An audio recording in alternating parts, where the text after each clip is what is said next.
वर्षाच्या निमित्त मागच्या वर्षी अण्णाभाऊ साठे यांच्या गावामध्ये, सांगली जिल्ह्यातील वाटेगाव या गावामध्ये अण्णाभाऊ साठेंच्या जन्मशताब्दी निमित्त वाटेगाव या ठिकाणी कार्यक्रम आयोजित करण्यात आला होता।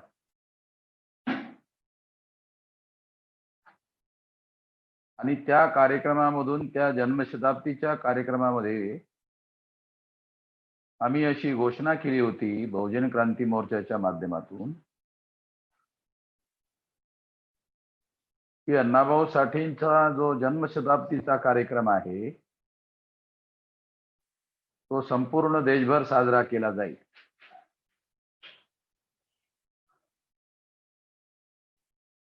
आणि मग त्यानंतर देशभर मामसे भारत मुक्ती मोर्चा आणि बहुजन क्रांती मोर्चा यांच्या माध्यमातून जे कार्यक्रम देशभर चालू होते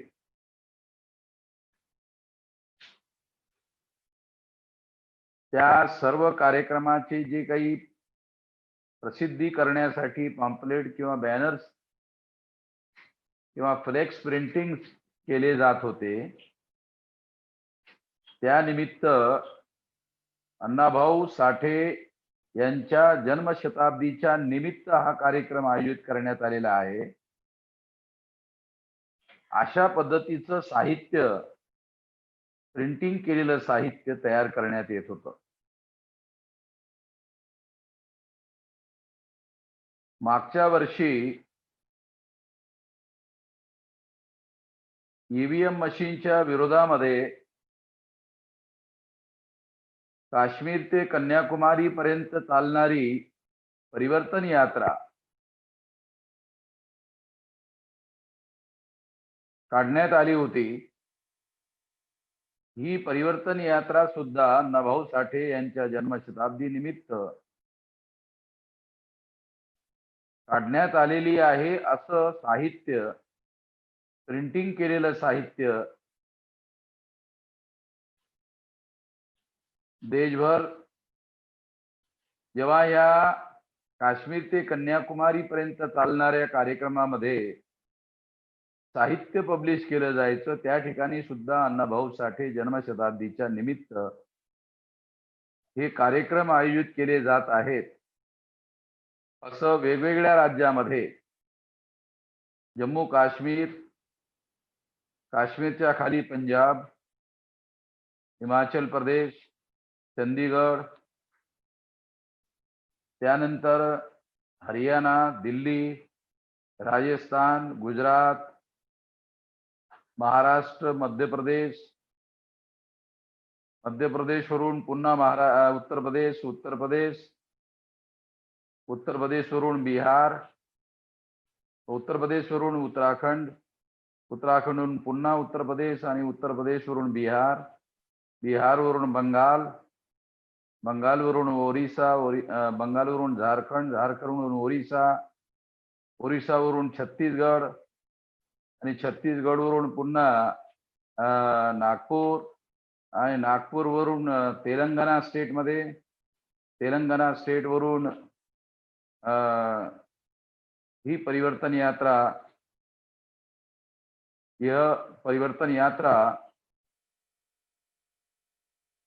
कर्नाटक में, कर्नाटक के बाद आंध्र प्रदेश में, आंध्र प्रदेश के बाद में हम लोगों को केरला में प्रवेश करना था, मगर केरला में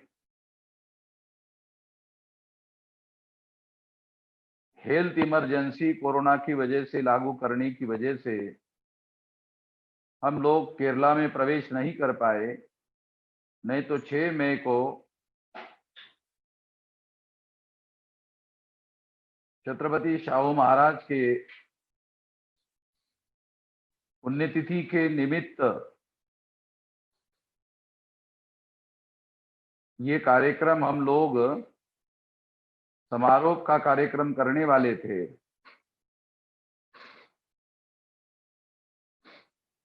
और ये कार्यक्रम समाप्त हो गया होता। उस समय परिवर्तन यात्रा का, ईवीएम विरोधी परिवर्तन यात्रा का, और उसके बाद फिर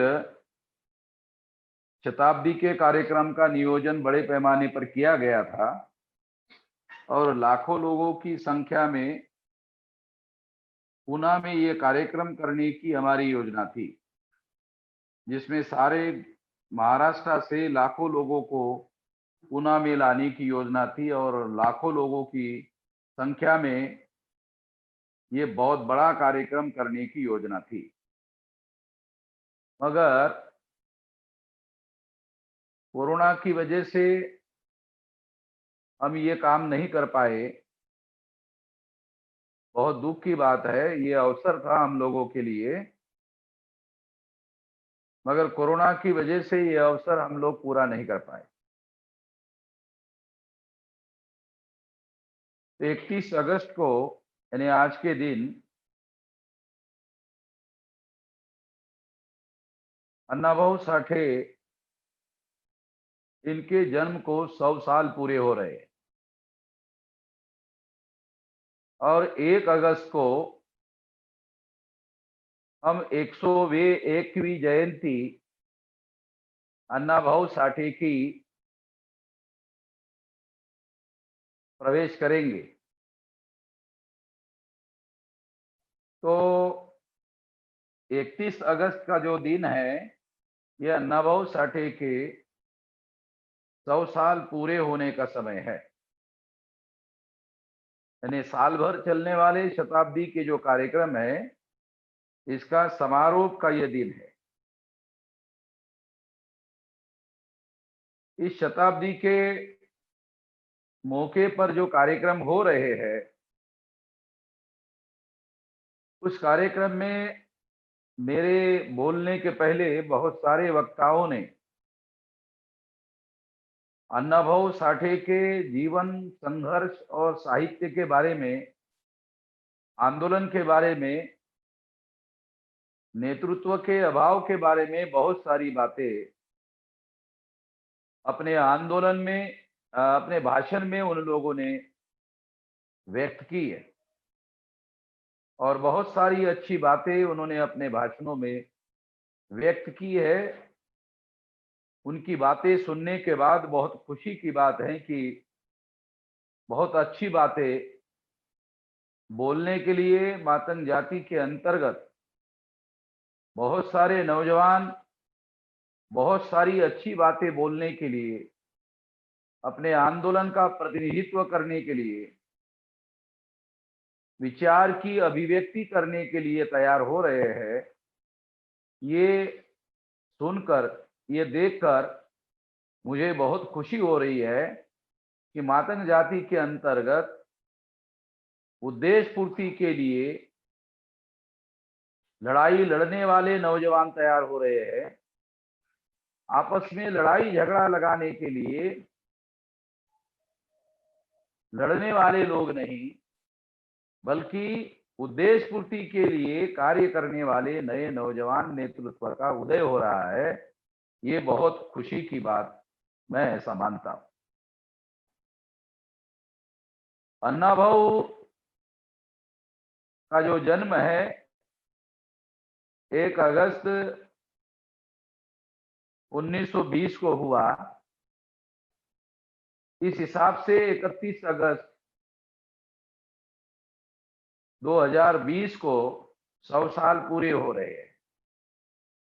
तो ये जो 100 साल का कालखंड है, ये कालखंड बहुत महत्वपूर्ण है और इस महत्वपूर्ण कालखंड का अगर हम विश्लेषण करने की कोशिश करें, तो एक बात हमें दिखाई देती है कि अन्नाभाऊ साठे ने अपने जीवन में विपुल साहित्य का निर्माण किया। एक महत्वपूर्ण बात है जिसकी नोंद लेना उनके शताब्दी वर्ष में बहुत ज्यादा जरूरी है। दूसरी महत्वपूर्ण बात उनके जीवन संघर्ष में 100 साल के उन्होंने आंदोलनों में हिस्सा लिया। ये भी एक उनके जीवन संघर्ष का हिस्सा है। उनके जीवन संघर्ष का एक तीसरा कालखंड है। वो कालखंड है अपने जीवन का उत्तरार्ध। इस जीवन के उत्तरार्ध में अण्णाभाऊ साठे जी ने कहा कि मला सांगून गेले भीमराव, यानी अगर इस बात को जो मराठी में लिखा गया है अगर इसे हिंदी में कहा जाए, मुझे बताकर गए भीमराव अंबेडकर, ऐसा उसका अनुवाद किया जा सकता है। तो ये 3 बातें अण्णाभाऊ साठे जी के जीवन संघर्ष के बारे में, जीवन कालक्रम के बारे में दिखाई देता है। अण्णाभाऊ साठे जी के पहले यानी उनके साहित्य के बारे में यदि हम लोग विश्लेषण करने की कोशिश करें तो मैं 2 बातें खास तौर पर बता सकता हूं। जिन जातियों के जीवन पर किसी भी लेखक ने लेखन काम नहीं किया, ऐसे उपेक्षित लोगों के जीवन को, उनके जीवन के संघर्ष को अण्णाभाऊ साठे ने अपने कथा में उनको नायकत्व प्रदान किया और वो अपने जीवन में किस तरह से संघर्ष करते हैं उसको अपने साहित्य में महत्वपूर्ण स्थान दिया, जो किसी भी साहित्यकारों ने इतने बड़े पैमाने पर दिया हो ऐसा दिखाई नहीं देता।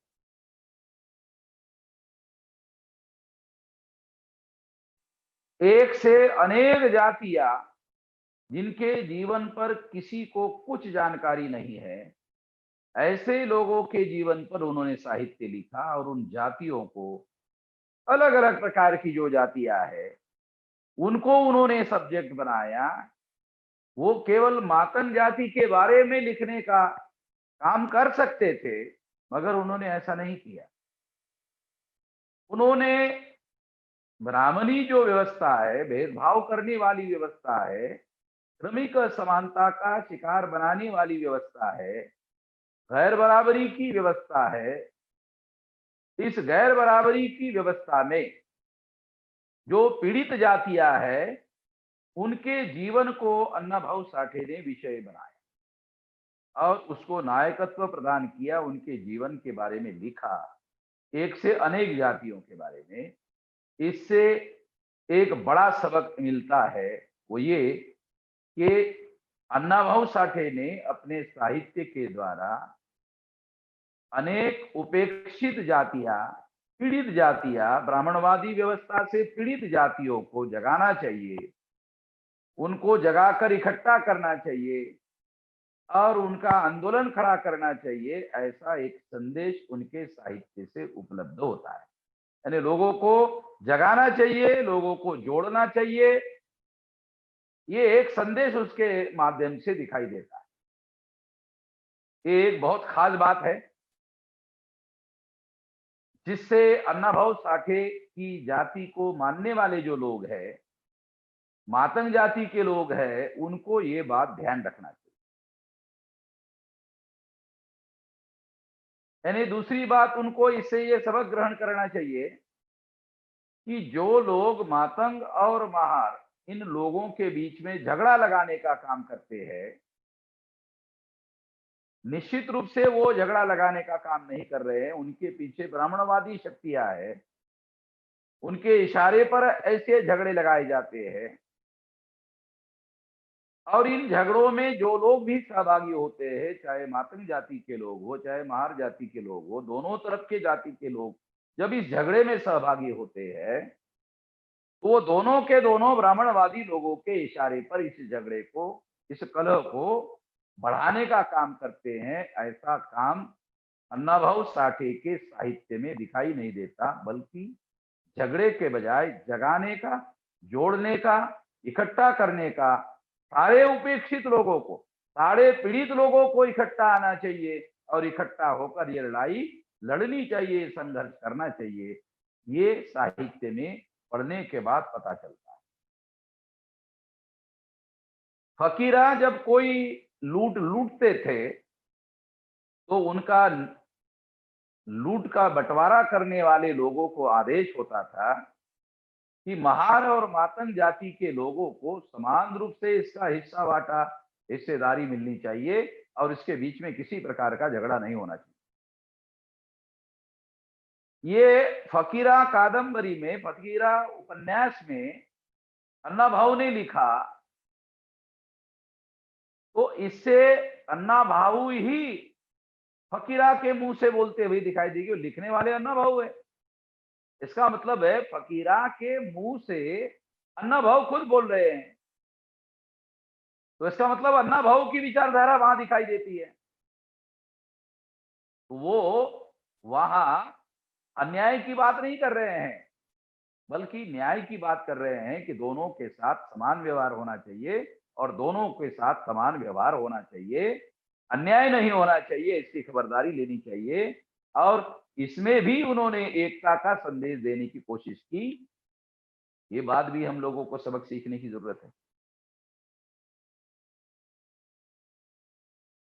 उस्ताद साळवे जी के दौरे जो बातें यहाँ भाषण में मैंने सुना कि वो ज्योतिराव फुले के स्कूल में जब बच्चे लेकर जाते थे, तो एक हाथ में महारों के और एक हाथ में मातंग जाति के बच्चों को पकड़कर ज्योतिराव फुले के स्कूल में लेकर जाते थे।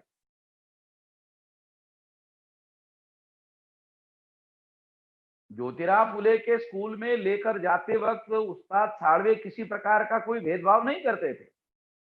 वो अन्नाभाऊ साठे के जीवन से प्रेरणा लेने की जो बात है, उस्ताद साळवे के जीवन और संघर्ष से प्रेरणा लेने की जो बात है, वो बात ये सिद्ध करती है कि वो किसी प्रकार का भेदभाव करने का व्यवहार नहीं कर रहे हैं, भेदभाव करने की प्रेरणा उनसे मिलती नहीं है। मगर मातंग जाति के अंदर कुछ लोग जो ब्राह्मणों के इशारे पर काम करते हैं, वो लोग ऐसा करते हुए दिखाई देते हैं और इसकी वजह से ये झगड़ा जो है वो चालू रहता है, झगड़ा बना रहता है। और झगड़े से, दो जाति के बीच में जब झगड़े होते हैं, इस झगड़े से दलाल पैदा होते हैं, बड़ुए पैदा होते हैं और वो समाज के नाम पर मोटे ताजे हो जाते हैं और समाज के नाम पर दलाली करने का काम करते हैं। उनको इसका हिस्सा मिलता है, समाज को जो मिलना चाहिए वो हिस्सा उनको मिलता है और इससे समाज का बहुत भारी नुकसान होता है। वो समाज का नेतृत्व करने के बजाय समाज के नाम पर दलाली और बड़वेगिरी करने का काम करने वाले लोग होते हैं। चाहे मातंग जाति के अंतर के लोग हो, चाहे महार जाति के अंतर्गत के लोग हो, दोनों के अंदर इस तरह का काम करने वाले जो लोग हैं, वो हो सकते हैं, है, और वो दोनों के तरफ के लोग जो है लड़ाई झगड़ा करने वाले लोग, दलाली और बड़वेगिरी करने वाले लोग हैं, ऐसे कहा जा सकता है। इस बात को हम लोगों को समझना बहुत जरूरी है। दूसरी बात है उनके आंदोलन। अन्नाभाऊ साठे का जो आंदोलन है, जिसके बारे में वक्ताओं के द्वारा यह कहा गया कि प्रारंभिक जीवन में वो कम्युनिस्टों के संपर्क में आए थे और कम्युनिस्टों के साथ मिलकर ये सोचकर कि पीड़ित लोगों के, जो पीड़ित लोग हैं, वो पीड़ित लोग कि ये लोग लड़ाई लड़ रहे हैं, उपेक्षित लोगों की ये लड़ाई लड़ रहे हैं, ऐसा मानकर वो उनके साथ मिलकर करते रहे हैं, ऐसा दिखाई देता है।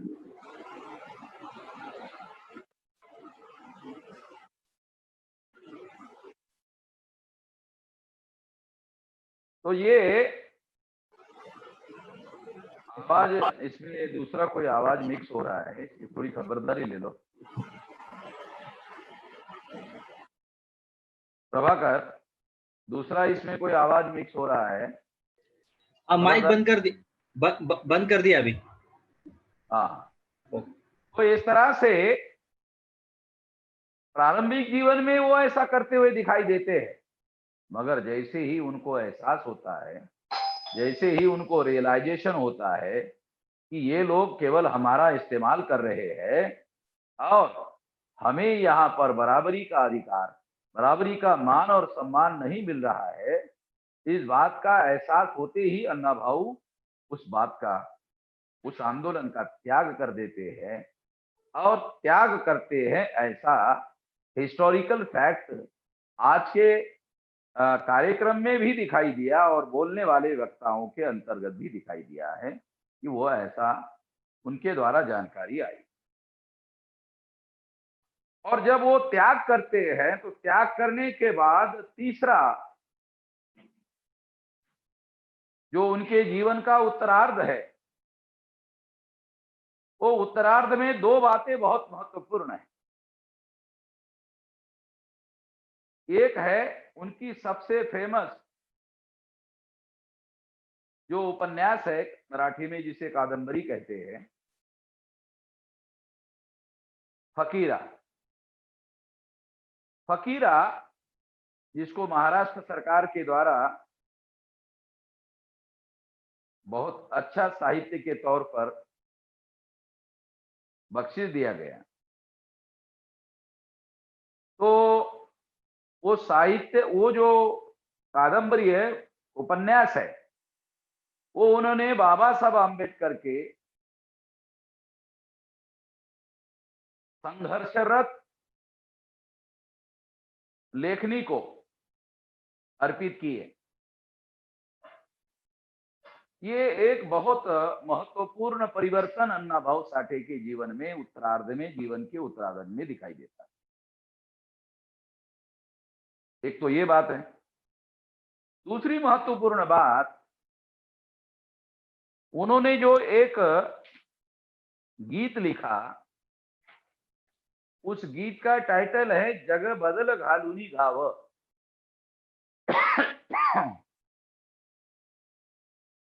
जग बदल घालूनी घाव, ये गीत अपने जीवन के उत्तरार्ध में अन्ना भाऊ ने लिखा। वो गीत में थोड़ा आप लोगों के सामने मराठी में है, वो थोड़ा बताना चाहता हूं क्योंकि उसमें बहुत महत्वपूर्ण बातें अन्ना भाऊ ने लिखी। जग बदल घालूनी घाव, सांगून गेले मला भीमराव। जग बदल घालूनी गाव, सांगून गेले मला भीमराव। उसके बाद उन्होंने लिखा, गुलामगिरीच्या या चिखलात ऋतून बसला का ऐरावत। अंग झाडूनी निग बाहेरी, घे बिनीवरती घाव। अंग झाडूनी निग बाहेरी, घे बिनीवरती घाव। जग बदल घालूनी घाव, सांगून गेले मला भीमराव। तो ये जो गीत है मराठी में, ये दुनिया को बदलने के लिए बड़ा संघर्ष करना होगा और इसके बगैर दुनिया बदलना संभव नहीं है, ऐसा विचार बताकर भीमराव अंबेडकर ऐसा मुझे विचार बताकर गए हैं, ऐसा उनके कहने का मतलब है। दूसरा जो है गुलामगिरीचा या चिखलात, इसका अर्थ ये है कि हम लोग आजाद भारत में भी गुलाम हैं। बाबा साहब आम्बेडकर ने पंजाब के पटियाला शहर में भी यही बात कही थी कि आजाद भारत में भी हम गुलाम ही हैं। और हम ही इस देश के गुलामगिरी के दलदल में फंसे हुए हैं, बहुत गहराई में फंसे हुए हैं।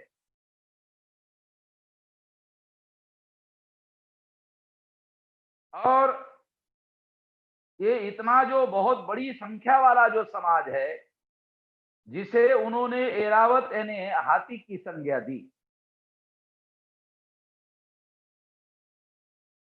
कि ये दलदल में, ये एरावत जो है दलदल में, ये जो एरावत रूपी जो हमारा समाज है, हमारी संख्या है, वो क्यों गहराई में अंदर घुसा हुआ है, रुता हुआ है, क्यों फंसा हुआ है?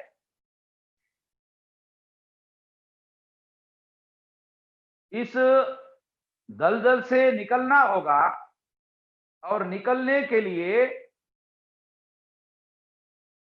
अंग झटकना होगा, और उस परिस्थिति से बाहर निकलना होगा, उस दलदल से, गुलामगिरी के दलदल से बाहर निकलना होगा। ये बात इस दलदल से बाहर निकलना होगा, और इसके लिए, निकलने के लिए घे बीनीवर्ती घाव, यानी इसके लिए बड़ा संघर्ष करना होगा, आंदोलन करना होगा। ये अण्णाभाऊ साठे पहले इसमें कहते। दूसरा है, धनवंतांनी अखंड पिडले, धर्मांधानी तथेच छडले। यानी बाबासाहेब आंबेडकरांनी मनमाड या शहरामध्ये, या मनमाड शहर में कामगार लोगों की जो परिषद ली थी, उस परिषद में उन्होंने कहा था कि पूंजीपति लोग, पूंजीवादी लोग और ब्राह्मणवादी लोग, पूंजीवाद और ब्राह्मणवाद, ये तुम्हारे दो दुश्मन हैं, दो शत्रु है। यहां अण्णाभाऊ साठे ने भी कहा, धनवंतांनी अखंड पिडले, यानी पूंजीवादी लोगों ने हमारा शोषण किया। धर्मांधानी तसेच छडले, जो ब्राह्मणवादी धर्मांध लोग हैं, उन्होंने भी हजारों साल से हमें छड़ने का काम किया है, अत्याचार करने का काम किया है। वर्ण व्यवस्था, जाति व्यवस्था, अस्पृश्यता, आदिवासियों का अलगीकरण, शूद्रत्व, पिछड़े वर्ग को थोपा, महिलाओं पर गुलामगिरी थोपी, और भटके घुमंतु जातियों को बहिष्कृत किया। ऐसा जो समाज है, ये सारे समाज को धर्मांध ब्राह्मणों ने छड़ने का, शोषण करने का काम किया। मगराने जनु मानुक गिड़ले, ये जो इतना महान समाज है, महान लोग है, इस महान लोगों को गुलामगिरी के गर्त में डालकर, जैसे किसी मगर ने इनको गिड़ंकृत किया है या निगला हुआ है, और चोर जाहले साव, ये जो सारी संपत्ति हमारी लूटी, सारा धन हमारा लूटा, सारा देश हमारा लूटा, और लूटने वाले जो चोर लोग हैं वो साव हो गए। ऐसा उन्होंने दूसरे अखंड में, दूसरे में उन्होंने लिखा। तीसरा है, खरवून हामा हीन कलंकित, हम लोगों को ये जो ब्राह्मणवादी व्यवस्था है, उस व्यवस्था के द्वारा हम लोगों को कलंकित, जाति के आधार पर, वर्ण के आधार पर कलंकित किया, हीन किया, ऊंच नीच के आधार पर भेदभाव से कलंकित किया। आगे उन्होंने लिखा, जन्मों जन्मी करुण अंकित, यानी हर जन्म में जीने वाले जो लोग हैं, हर जन्म आने वाला जो जन्म है, हमारे लोग जन्म और जन्म में आने वाले जो लोग हैं, उन लोगों को अंकित किया। अंकित किया का अर्थ है गुलाम किया। गुलामगिरी के षड्यंत्र में इन लोगों को फंसा के रखा। जीने लादुनी वर अपमानित, ब्राह्मणवादी व्यवस्था ने हम लोगों के ऊपर जो जीवन है वो अपमानित जीवन थोप दिया, और इस थोपा हुआ जो जीवन है इससे हम लोग बहुत ज्यादा दुखी है। और वो जो जीवन है उस जीवन में निर्मुनहा भेदभाव, तो ब्राह्मणवादी व्यवस्था ने जाति और जाति के बीच में जो भेदभाव पैदा किया, उस भेदभाव से उन्होंने हमारे लोगों को कलंकित किया, अपमानित किया, और ये सारा उन्होंने हमारे ऊपर लादुनी यानी थोपा हुआ, ये थोपा हुआ है सब कुछ, ये कहा। आगे उनका कहना है, एक जुटीचा या रथावर्ती, यानी जितने भी कलंकित लोग हैं, जितने भी जाति व्यवस्था, वर्ण व्यवस्था, अस्पृश्यता से कलंकित लोग हैं, वो सारे के सारे एकजुटीचा या रथावर्ती, यानी आप सब लोग इकट्ठा आ जाओ। इकट्ठा को उन्होंने रथ रूपी कहा कि इकट्ठा हो जाओ इस रथ पर, और इकट्ठा होकर उस रथ पर आरूढ़ हो जाओ, इकट्ठा हो जाओ, और इकट्ठा होकर आगे बढ़ो। जब तक आप इकट्ठा नहीं होंगे आप आगे बढ़ नहीं सकते, इसलिए आप इकट्ठा हो जाओ। 6000 जाति के लोगों को इकट्ठा करने का जो कार्यक्रम हम लोगों ने चलाया है, अन्ना भाव भी इकट्ठा करने की, जितने भी पीड़ित लोग हैं, अंकित लोग हैं, गुलाम लोग हैं, बनाए हुए हैं ब्राह्मणवादी व्यवस्था के द्वारा, उन सभी लोगों को इकट्ठा करना होगा, और इकट्ठा करके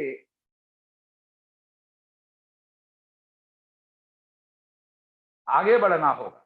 आरूढ़ होनी तलबा पुड़ती, यानी जब आप आरूढ़ होगे, इकट्ठा होगे, तभी आप आगे बढ़ सकते हो, अन्यथा आगे नहीं बढ़ सकते हो। तो आगे बढ़ने के लिए इकट्ठा होना जरूरी है। आपस में लड़ाई से हम आगे नहीं बढ़ सकते, इकट्ठा होकर ही आगे बढ़ सकते हैं। ये इसमें अन्ना भाव ने लिखा। आगे लिखा, नव महाराष्ट्र निर्मुनि जगती, महाराष्ट्र जो ये महाराष्ट्र प्रदेश है जिसके अंतर वो उन्होंने जन्म लिया था, तो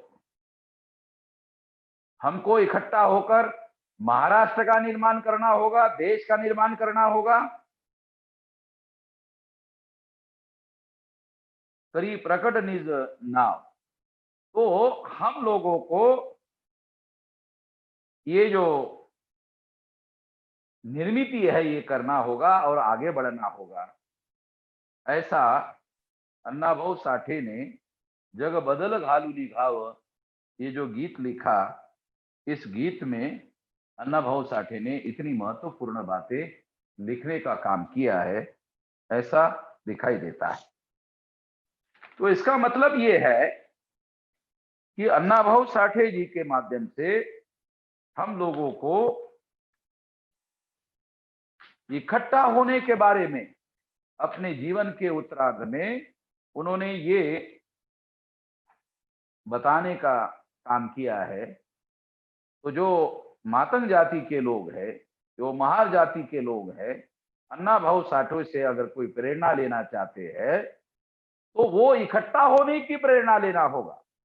मिलजुल कर मातंग और महारों के बीच में भाईचारा बनाना होगा, और भाईचारा केवल 2 जाति के बीच में नहीं है, 6000 जाति। एक तो अस्पृश्य जातियां हैं जिनकी संख्या 1703 है, सारे देश भर में 1703 जातियां हैं,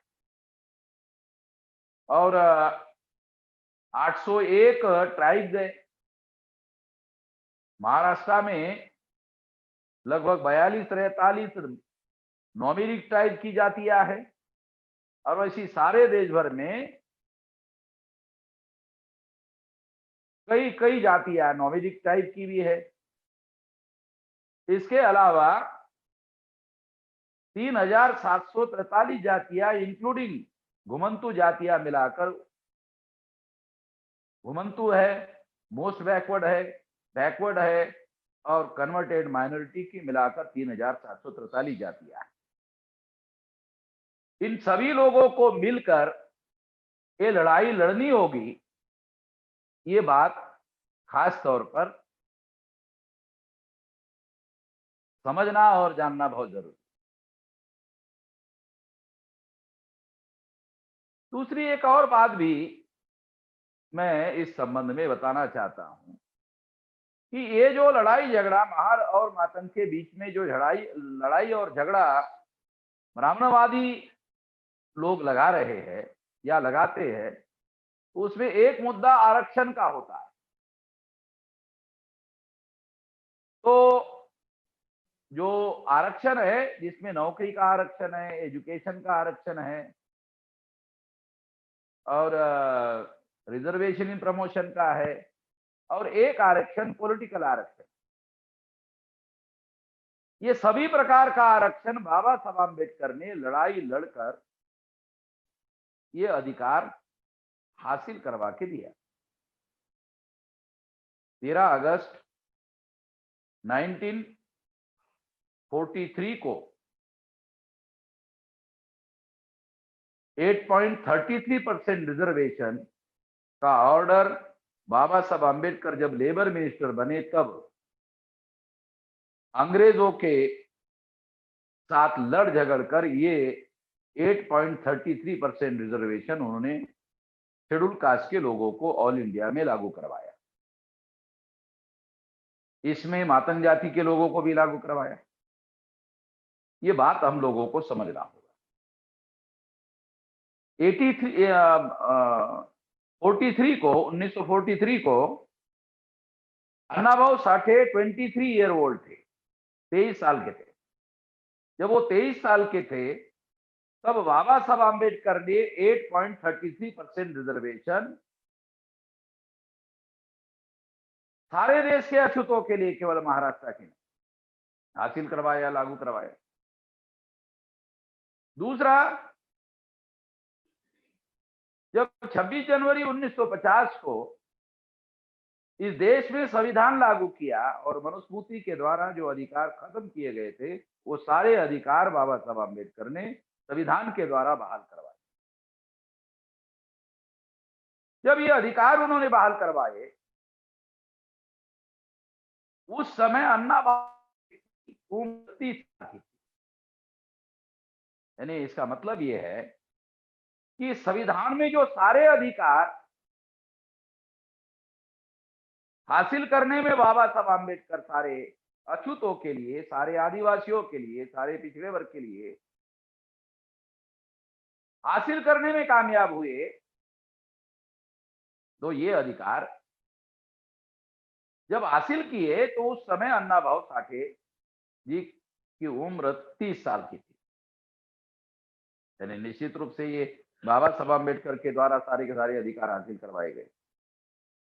फिर वो नौकरी का रिजर्वेशन हो, फिर वो एजुकेशन का रिजर्वेशन हो, फिर वो रिजर्वेशन इन प्रमोशन हो, जिसमें विद्यार्थियों को मिलने वाला वजीफा हो। इसके अलावा इन लोगों को पॉलिटिकल रिजर्वेशन हो। ये सारा का सारा बाबा साहब आम्बेडकर के द्वारा हासिल करवाए गए।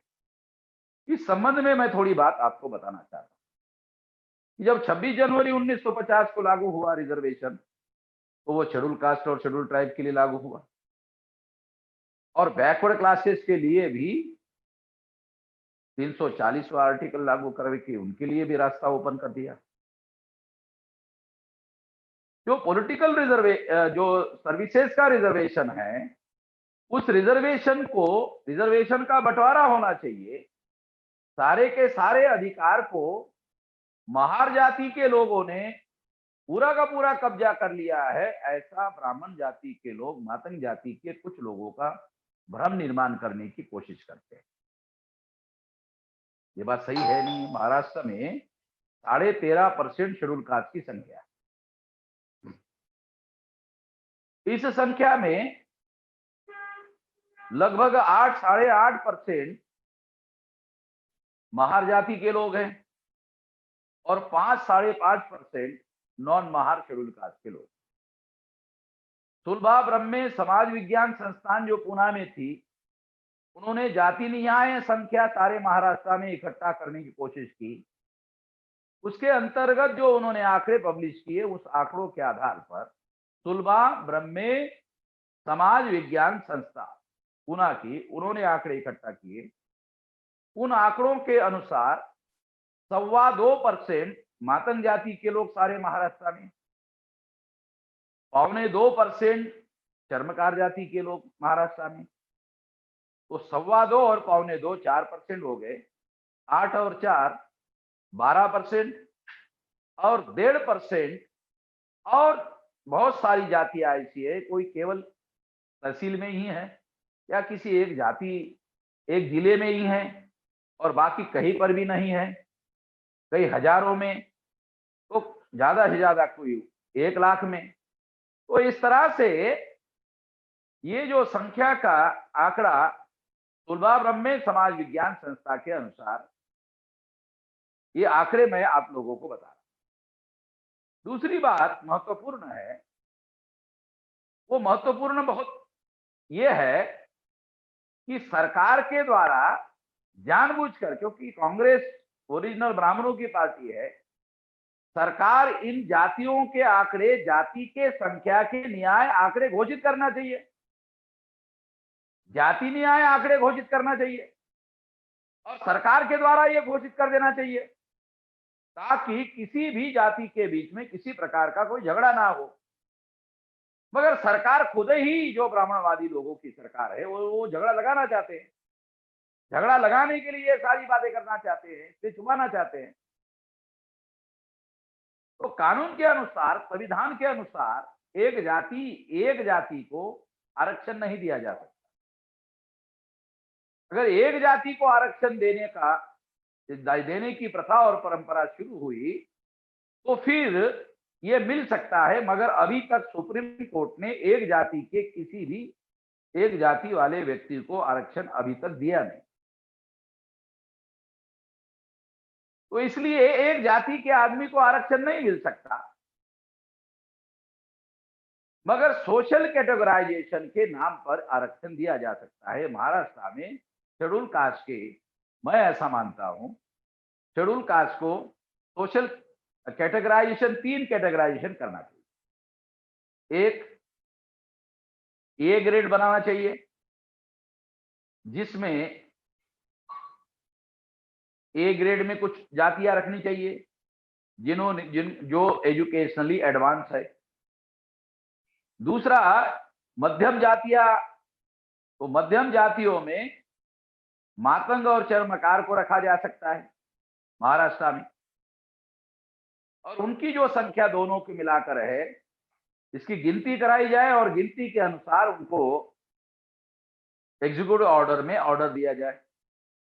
तीसरा, उनके साथ न्याय होना चाहिए। हमारा स्टैंड ये है कि न्याय होना चाहिए। संविधान ने किसी एक जाति को अधिकार नहीं दिया है। तीसरा है कि जो हजारों वाली जातियां है, छोटी छोटी जातियां है, माइक्रो लेवल की जातियां है, उनकी तीसरी कैटेगरी करनी चाहिए, उनकी संख्या गिनती करनी चाहिए और उनकी संख्या गिनती करके उस गिनती के अनुसार जो परसेंटेज बनता है उसका परसेंटेज देना चाहिए। उससे क्या होगा कि कैटेगराइजेशन से संख्या के अनुपात में अधिकार मिलेगा रिजर्वेशन का और ये झगड़ा खत्म होगा। ऐसा मेरा कहना है, ऐसी मेरी मांग है, ऐसा होना चाहिए। मातंग जाति के जिन लोगों के द्वारा यह आंदोलन किया जाता है, वो आंदोलन करने वाले लोग जो है वो बाद में ब्राह्मणवादी शक्तियों के साथ मिलजुल कर ये काम करते हैं और लड़ाई झगड़ा लगाना उनका उद्देश्य है। ब्राह्मणवादियों का भी मकसद लड़ाई झगड़ा लगाना है, इसलिए उन्होंने भी इस पर आज तक अमल नहीं किया, क्योंकि उनका मकसद लड़ाई झगड़ा लगाना है। उसका मतलब देना नहीं है, उनका मकसद है लड़ाई झगड़ा लगाना है। इसलिए मेरी ये मांग है कि ऐसा कैटेगराइजेशन किया जाए, महाराष्ट्र में नहीं सारे देश भर में किया जाए। तो इससे क्या होगा, संख्या के अनुपात में ये अधिकार डिस्ट्रीब्यूट हो जाएंगे और सबके साथ न्याय होगा, ये होना चाहिए।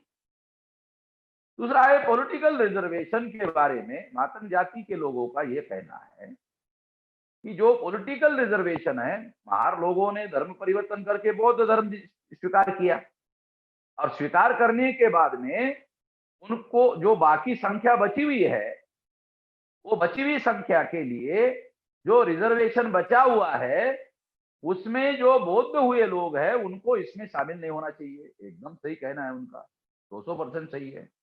बाबा साहब आम्बेडकर ने जब धर्म परिवर्तन किया, धर्म परिवर्तन करने के बाद में उन्होंने ये घोषित किया कि मैं रिजर्व सीट पर चुनाव नहीं लड़ूंगा, क्योंकि मैं अब शेड्यूल कास्ट नहीं, मैंने धर्म परिवर्तन कर लिया है, मैं अब बौद्ध हूं, मैं अब शेड्यूल कास्ट नहीं हूं, मैं अब अछूत नहीं, इसलिए इस सीटों पर मैं चुनाव नहीं लड़ूंगा। बाबा साहब आम्बेडकर ने नागपुर में ये स्टैंड लिया, बॉम्बे में जब उन्होंने चुनाव लड़ा अनरिजर्व सीट पर लड़ा, और भंडारा में उन्होंने चुनाव लड़ा अनरिजर्व सीट पर चुनाव लड़ा। तो इस तरह से ये उदाहरण से उन्होंने ये सिद्ध कर दिया।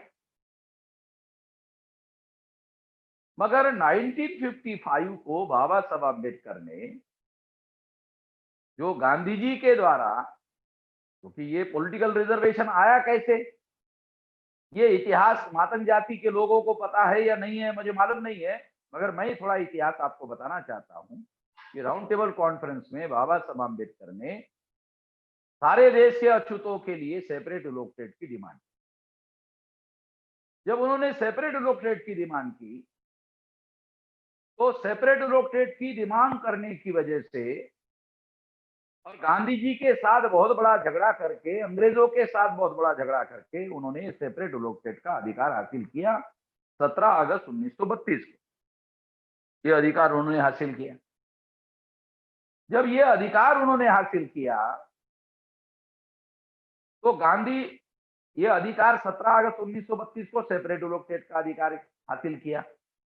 इसके द्वारा अछूतों को ब्राह्मणों के गुलामी से आजाद कर दिया। तो गांधी जी को लगा अरे ये लोग आजाद हो गए, हम लोग अभी तक आजाद नहीं हुए, मगर ब्राह्मणों के गुलामी से अछूत आजाद हो गए। अछूत कैसे आजाद हो गए? क्योंकि अछूत अपने वोटों के आधार पर अपने प्रतिनिधि चुनने के अधिकारी हो गए। कल तक हम इनके प्रतिनिधि चुनते थे, कल तक इनके भविष्य का फैसला हम खुद लेते थे, और आज ये लोग जो है खुद अपने भविष्य का फैसला लेने लायक हो गए। इसका मतलब ये आजाद। तो 17 अगस्त 1932 को बाबा साहब आम्बेडकर ने हमारे लोगों को, अछूतों को ब्राह्मणों के गुलामी से आजादी हासिल करवाई। गांधी को 15 अगस्त 47 को आजादी मिली, उसके 15 साल बाद ये बाद भी मातंग जाति के लोगों को, महार जाति के लोगों को, जो धर्मांतरित नहीं हुए हैं और धर्मांतरित हुए हैं, उन दोनों प्रकार के बुद्धिस्ट लोगों को भी ये जानना समझना बहुत जरूरी है। ये बात मैं उनको जानकारी के लिए बता रहा हूं, क्योंकि बहुत सारे लोगों को बातें समझ में आती नहीं है। जब गांधी ने ऐसे देखा तो गांधी ने इसके विरोध में आमरण अनशन शुरू कर दिया, और आमरण अनशन शुरू करने के बाद बाबा साहब आम्बेडकर के ऊपर, सारे देश के अछूतों के ऊपर गांधी ने जॉइंट इलेक्टेड थोप दिया। तो आज आजाद भारत में जो 131 मेंबर पार्लियामेंट और 1200 से ज्यादा एमएलए चुनकर जाते हैं, वो सारे के सारे जॉइंट इलेक्टेड के द्वारा चुनकर जाते हैं। इसके बारे में बाबा साहब आम्बेडकर ने लिख कर रखा। What Gandhi and Congress have done to untouchable में, Gandhi and emancipation of untouchable में, स्टेट्स एंड माइनॉरिटी में। ये जो ज्वाइंट लोकटेट है उससे दलाल बड़वे चुनकर जाते हैं, पिट्ठू चुनकर जाते हैं, पिछलग्गू चुनकर जाते हैं, चमचे चुनकर जाते हैं, एजेंट चुनकर जाते हैं। ये बाबा साहब आम्बेडकर की लिखी हुई भाषा है, मेरी भी भाषा, ये लिखित है। यदि मातंग जाति के लोगों का ये कहना है कि ये पॉलिटिकल रिजर्वेशन ये हमारे लिए है बचा हुआ, इस पर महार लोगों को चुनाव नहीं लड़ना चाहिए, तो 1955 को बाबा साहब आम्बेडकर ने ये पॉलिटिकल रिजर्वेशन खत्म होना चाहिए ऐसा रेजोल्यूशन पारित किया।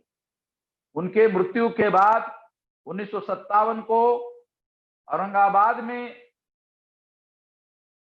जब शेड्यूल कास्ट फेडरेशन की बहुत बड़ी रैली हुई, उसमें भी यह रेजोल्यूशन पास किया गया। 3 अक्टूबर 1957 को रिपब्लिकन पार्टी की स्थापना की गई है, उसमें भी यह रेजोल्यूशन पास किया गया। प्रिंसिपल क्षीरसागर जो अंबेडकर कॉलेज के प्रिंसिपल थे, उन्होंने एक किताब लिखा, उस किताब में ये सारा डॉक्यूमेंट्री एविडेंस लिखा हुआ है। तो उनके आधार पर ये बातें मैं आपको बता रहा हूं कि उन्होंने ये जो ज्वाइंट लोकटेट का जो पॉलिटिकल रिजर्वेशन है इसे खत्म करने की मांग की, क्योंकि इससे दलाल और भड़वे पैदा होते। तो मैं ऐसा मानता हूं कि मातंग जाति के लोगों को दलाल और भड़वे पैदा करने वाली व्यवस्था का विरोध करना चाहिए, क्योंकि दलाल और भड़वे अगर पैदा करेंगे, मातंग जाति के अंदर दलाल और भड़वे पैदा करेंगे और इसके लिए उनकी रजामंदी होगी, सहमति होगी, तो इससे मातंग समाज नेतृत्व विहीन हो जाएगा। और अगर वो नेतृत्व विहीन हो जाएगा तो उनके ऊपर बहुत बड़े पैमाने पर अन्याय अत्याचार होगा।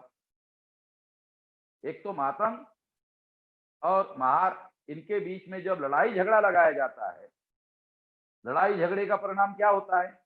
मातंग जात अलग हो जाती है, महार अलग हो जाते हैं। जब मातंग पर अत्याचार होता है तो महार को लगता है हमें कुछ लेना देना नहीं है। जब महार पर अत्याचार होता है तो मातंग को लगता है हमें कुछ लेना देना नहीं है।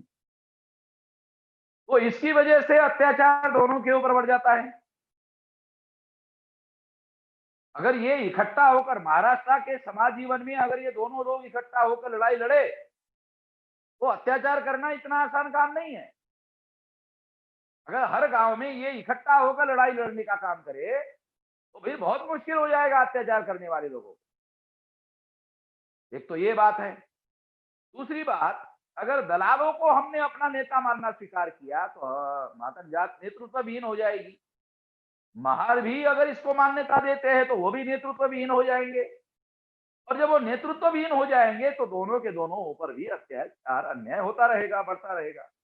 दोनों के हित के लिए ये बात नहीं है, दोनों के फायदे में ये बात नहीं है। दोनों इकट्ठा आ जाए, और इकट्ठा आकर 1955 को बाबा साहब आम्बेडकर ने जो रेजोल्यूशन पास किया, उस रेजोल्यूशन को अमल में लाने के लिए हम लोगों को यह आंदोलन करना चाहिए, मिलजुल कर आंदोलन करना चाहिए। अब आंदोलन कैसे होगा? आजाद भारत में आंदोलन कैसे होगा? तो आंदोलन कैसे होगा? तो अन्ना भाऊ साठे ने अपने गीत में ये उन्होंने लिखा, एकजुटीच्या या रथावरती आरूढ होऊनी तलबा पुढती, एकजुटीच्या या रथावरती आरूढ होऊनी तलबा पुढती, यानी इकट्ठा हो जाओ, और इकट्ठा हुए बगैर तुम आगे नहीं बढ़ सकते। ये बात अन्ना भाऊ साठे ने लिख कर रखी। तो मैं इस दौरान ये कहना चाहता हूं कि इकट्ठा होने के लिए इस देश में शेड्यूल कास्ट के लोग 1703 जाति के हैं, आदिवासी 801 है और ओबीसी 3743 है। 6000 से ज्यादा जातियों में ब्राह्मणवादी लोगों ने हम लोगों को विभाजित किया। जब ब्राह्मणवादी लोगों को हम लोगों को विभाजित किया, तो ये जो विभाजित लोग हैं, इस विभाजित लोगों को इकट्ठा करना हो। इस इकट्ठा करने का अभियान वामसेप के द्वारा सारे देश भर में चलाया जा रहा है। 3,500-4 हजार के लगभग जातियों को सारे देश भर में हम लोग इकट्ठा होने में कामयाब हो गए हैं। बहुजन क्रांति मोर्चा, भारत मुक्ति मोर्चा वामसेप का ऑफशूट ऑर्गेनाइजेशन है, भारत मुक्ति मोर्चा का ऑफशूट ऑर्गेनाइजेशन है, बहुजन क्रांति मोर्चा का ऑफशूट ऑर्गेनाइजेशन है। ये ऑफशूट ऑर्गेनाइजेशन मिलकर हम लोगों को करना। जब हम ये मिलकर करेंगे तो ये लड़ाई हम लोग सही तरीके से लड़ सकते हैं, ऐसा मेरा मानना है। और इसीलिए हम लोगों ने ऐसी लड़ाई सारे देश भर में शुरू की है। तो आज जन्म शताब्दी का जो समारोपीय कार्यक्रम है, इस समारोपीय कार्यक्रम में सबसे बड़ा संदेश यही है जो अण्णा भाऊ साठे ने कहा, अपने गीत में कहा, एकजुटीचा या रथावरती आरूढ़ होनी तलबा पुरती। अण्णा भाऊ साठे की ही भाषा में, बोली में मैं यही अण्णा भाऊ साठे का ही संदेश आपको देना चाहता हूं। यही संदेश हमारे लिए आने वाले समय में बहुत उपयुक्त है।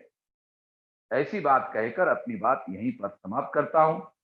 आपने मेरी बात ध्यान से सुनी, इसके लिए आभार, धन्यवाद।